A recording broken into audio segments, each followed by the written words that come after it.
तो एक छोटा सा लड़का जो अपने अंकल के ऑर्केस्ट्रा को बजते हुए देखता था, एंड तभी से उसने सपना देख लिया था कि मुझे क्रिएटिव फील्ड में जाना है, एब्सोल्युटली कुछ करना है। Yes yes yes. वो बड़ा हुआ, पढ़ाई लिखाई कंप्लीट हुई, डेंटिस्ट बन गया। तो फिर सडनली इस फील्ड में कैसे आ गए आप डेंटिस्ट बनने के बाद? डेंटिस्ट बनने के बाद नहीं, आई वुड से कि इनफैक्ट डेंटिस्ट तो बीच में आ गई थी, because see I am you know I am 80s kid. So मैं स्कूल से ही ना ये मिमिक्री करना मुझे अच्छा लगता था। हाँ. स्कूल से first voice which I did was Aamir Khan from Rangeela. तो मिमिक्री पहले करता था, एंड उसके बाद फिर बिकॉज उस वक्त there were not many options, like I got to know about voicing industry, मुझे पता ही नहीं था। I got to know voicing industry in 2008। My first project officially that I did was for Anju Pinky, monster kid मैंने किया था। दैट वाज इन 2010, कार्टून नेटवर्क, पोगो के लिए किया था, पोगो चैनल के लिए। एंड यू वोंट बिलीव, मेरा जो क्लिनिक था, I open my clinic also in 2010। मेरी जो क्लिनिक के एडवांस पेमेंट्स थे वो मैंने इसी शो से लिया था। मतलब I wanted to build up my clinic, so I asked you know Anju कि मुझे, मैं क्लिनिक ओपन कर रहा हूँ तो मुझे पैसे लगेंगे। लाइक हाँ। पर आप स्टूडियो तक पहुंचे कैसे? It happened because of that Indian Idol clip. Okay. हाँ, so they were monster kid, they were casting for monster kid, and monster kid का जो मेन कैरेक्टर था, उसके लिए दे वांटेड आमिर खान की voice. Okay. So I think Anju had seen that Indian idol की clip जहाँ पे मैंने आमिर खान की मिमिक्री की थी और बहुत से एक्टर्स की मिमिक्री की थी। यस। तो she called me at a studio. मैं गया, मैंने बोला कि मैं करता हूँ, तो आप वॉइस बहुत अच्छा करते हो आमिर खान की। मतलब हाँ, मैं मैसेज मैं करूँगा, लेकिन मुझे डबिंग वबिंग आती नहीं है। हाँ. चले वो हम सिखा देंगे आपको, सिखा देंगे, तो कोई प्रॉब्लम नहीं है। आप सिर्फ she was always like that with every artist. Yes. Anju तो कमाल ही थी। कमाल ही थी। So she help me a lot. I am in this field because of Anju and Pinky. मतलब जिस तरह से उन्होंने मुझे सिखाया, I am forever, I am like indebted to them. They are very good. तो वैसे था, तो we did that project monster kid का, एंड उसके बाद मुझे पता चला कि ये फील्ड है करके, कि ऐसा इसमें। तो मैं क्लिनिक भी करता था, सुबह क्लिनिक करता था, एंड फिर वहाँ से रात को जाओ, या 12 से सुबह 4 बजे तक डब करो आप, एंड देन वापस कम बैक टू क्लिनिक। तो सोते कब थे? मतलब इट वाज वेरी डिफिकल्ट। ऐसे ही वहाँ से आओ, फिर 4 बजे सुबह सो जाओ, एंड देन सुबह उठो, फिर क्लिनिक जाओ, 4 से 9 सो के फिर जाओ सुबह क्लिनिक करने के लिए।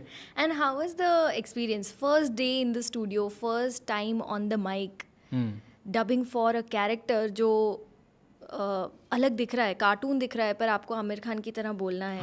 ऑफ कोर्स एक्चुअली मुझे ना, मतलब मुझे ऐसा नहीं था, मैं तो बस वो लाइन मैंने पहले बोला था कि मुझसे वो डब नहीं होगा। मैं वाइल्ड में कर दूंगा। तो मैं वाइल्ड में डब करता था। फिर धीरे धीरे मुझे पता चला किस तरह से वो यू नो सिंग करना है, ये करना। तो it was only Anju and Pinky. वो बहुत टाइम लगता था। आई चल 20 मिनट्स का एपिसोड होता था, 22 मिनट्स कुछ एपिसोड होता था, राइट, 22 मिनट्स। बट वो डब करने के लिए कभी कभी when I started I used to take around से 6 घंटे 8 घंटे पहले मुझे लगते थे। मतलब अरे हो नहीं रहेगा। सेम थिंग विद सत्यमेव जयते। सत्यमेव जयते जब मैंने मराठी में डब की, अच्छा, आमिर खान के लिए, तो उसके एपिसोड्स तो 1-1 घंटे के एपिसोड्स है। बट वो 1 घंटे के एपिसोड को डब करने के लिए I used to take almost every day 8 hours, और हमें 3 दिन लगते थे। सो 24 आवर्स, मतलब 3 दिन लगते थे हमें एक डब करने के लिए प्रॉपर। मतलब तो कभी भी आपको ऐसा नहीं लगा कि यार ये कितना टाइम टेकिंग प्रोसेस है, मुझसे नहीं हो रहा है? हाँ, होता है, बट नहीं हो रहा है ऐसा नहीं। It is very tiring sometimes. वो तुम्हें पता है ना, कभी जैसे लैंग्वेज डब भी हम लोग करते हैं for ads and everything. It is very tiring because तुम्हें लैंग्वेज पे भी ध्यान देना है, तुम्हें तुम्हारी वॉइस पे भी ध्यान देना है, और तुम्हें सिंग पे भी ध्यान देना है अभी। But at the end it is you know that creative thing कि हमने कुछ अमेजिंग कुछ किया। इट इज़ लाइक कि यार तुम्हारा टैलेंट है। मतलब क्या है, मिमिक्री जब वो जो ये चीज़ जो हम लोग स्कूल में ऐसे ही कर लेते थे, आज उसी चीज़ से people are knowing you, people love you, and you been paid for that. तो इट इज़ लाइक कि हाँ यार चलो करते हैं। अभी आई ऑलवेज से ना कि हम लोग like creative people, you know, we wait for Mondays. Unfortunately others जो जिनको काम पे जाते मंडे आ गया, हम लोग वो वेट करते हैं मंडे आएगा, अभी कुछ फोन आएगा, कुछ काम आएगा, कुछ तो नया। So we all excited for that. So ये फील्ड का मजा ही अलग है, क्रिएटिव फील्ड का। So now we have a back to back voice challenge for you. Okay, ठीक है, तो आपको मैं एक डायलॉग देती हूँ जो है, रिश्ते में तो हम तुम्हारे बाप लगते हैं, नाम है शहंशाह। ठीक है, लेकिन आपको ये अलग अलग वॉइसेस में बोलना है। Okay, so it will be like a quick rapid fire thing. हाँ. Number 1, Ajay Devgan. रिश्ते में तो हम तुम्हारे बाप लगते हैं, नाम है शहनशाह। Hrithik Roshan. Well, I think रिश्ते में as in relation, right? Yeah. Relation में आई एम योर फादर, मैं आपके बाप की तरह रहता हूँ, राइट? नाम है शहनशाह। John Ibrahim. I know what, रिश्ते में तो हम तुम्हारे बाप लगते हैं, नाम है शहनशाह। क्या बात है।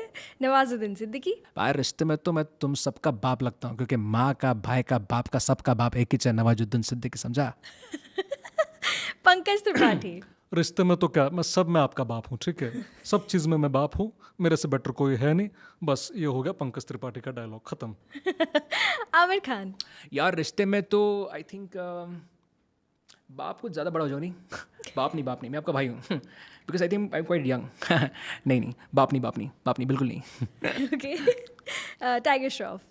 टाइगर श्रॉफ। रिश्ते में तो पता नहीं मैं क्या बोलूँगा, लेकिन मुझे टाइगर श्रॉफ की इतनी वॉइस नहीं आती। ठीक है, this is fine. Kartik Aaryan. नहीं यार, कार्तिक में कार्तिक को अभी इसको पूछो, यशराज को उसको पूछो, यशराज को पूछो, यशराज अच्छा करता है। Okay. Sonu Nigam. Hi, this is Sonu Nigam.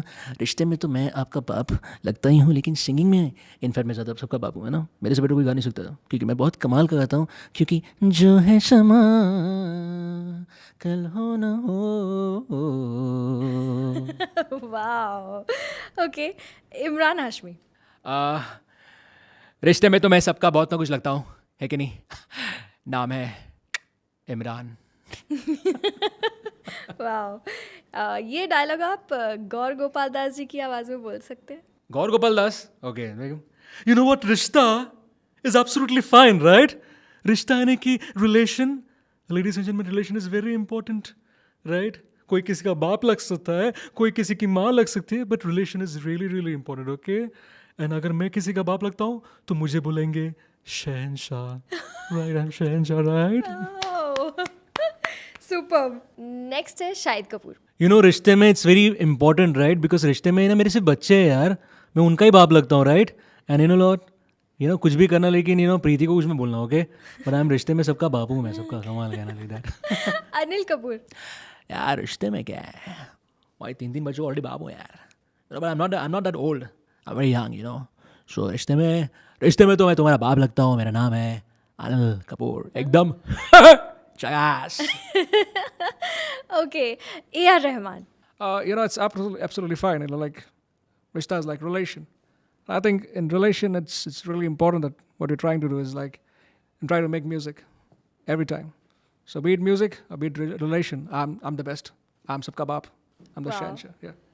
And the last one, Anu Kapoor. अच्छा देखिए, रिश्ते में तो हम सब लोग एक दूसरे के कुछ ना कुछ लगते हैं जी, है ना? लेकिन रिश्ते में आपका बाप लगना बहुत जरूरी है जी। लेकिन रिलेशन में तो है ना, रिश्ते में मैं तुम्हारा बाप लगता हूँ, मेरा नाम है शहनशाह। क्या बात है, अमेजिंग। एक चीज़ है जो मैंने नोटिस की कि मैंने आपको एक डायलॉग दिया, लेकिन जैसे जैसे आप वॉइस चेंज कर रहे थे, you were also changing the content also, because वो उनके तो मैच उनकी तरह से। Yes. And that's what helps in making videos. Yeah. Because when I make videos, तो John Abraham will talk about physique, A.R. Rahman will talk about music, Yeah. Amir Khan will talk about perfection. तो you should know कि किसके साथ क्या relate हो रहा है, तभी वो मजा आएगा, वरना फिर तो कोई point ही नहीं है ना।